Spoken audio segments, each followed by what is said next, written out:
একটা রম্বস দেওয়া আছে, তার দুটো কর্ণের মান বলেছে, একটা বলেছে 6 সেন্টিমিটার আর একটা হচ্ছে 8 সেন্টিমিটার। তাহলে রম্বসের বাহুর দৈর্ঘ্য কত হবে? দুটো কর্ণ যদি পরস্পরকে ছেদ করে তারা অর্ধেক হয়ে যায়। একটা কর্ণ বলেছে 6, তো এটা 3 হয়ে যাবে তাহলে, আর এটাও 3 হয়ে যাবে যেহেতু হাফ হাফ। আর অপরটা বলেছে 8 সেন্টিমিটার, মানে উপরে এটা 4 সেন্টিমিটার, নিচে এটা 4 সেন্টিমিটার। চারটে কিন্তু সমকোণী ত্রিভুজ তৈরি হয়েছে। দেখো, এই একটা ত্রিভুজ যেটা বলছি ADO, এই বাহুটা এটা হচ্ছে 4 সেন্টিমিটার আর এটা হচ্ছে 3 সেন্টিমিটার। আর সমকোণী ত্রিভুজের একটা লম্ব আর একটা ভূমি যদি 4 3 হয়, অতিভুজ কত হয়? 5।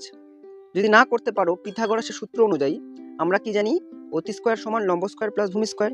লম্ব স্কয়ার মানে 4 স্কয়ার, ভূমি স্কয়ার মানে 3 স্কয়ার। অতি স্কয়ারের জন্য স্কয়ার রুট হয়ে যায়, তাহলে 4 4 16, 3 3 9, 16 আর 9 25, 25 এর বর্গমূল 5। এটা না করে সবসময় মনে রাখবে 4 3 হলে অতিভুজ কত হয়? 5। তাহলে 4 3 আছে, অতিভুজ কত হবে? 5। এটাও কত? 5। প্রত্যেকের জন্য কত হবে? 5। রম্বসের বাহুর দৈর্ঘ্য কত পেলাম? 5 সেন্টিমিটার। ভিডিওটি ভালো লাগলে অবশ্যই লাইক এবং শেয়ার করে দিও। ধন্যবাদ।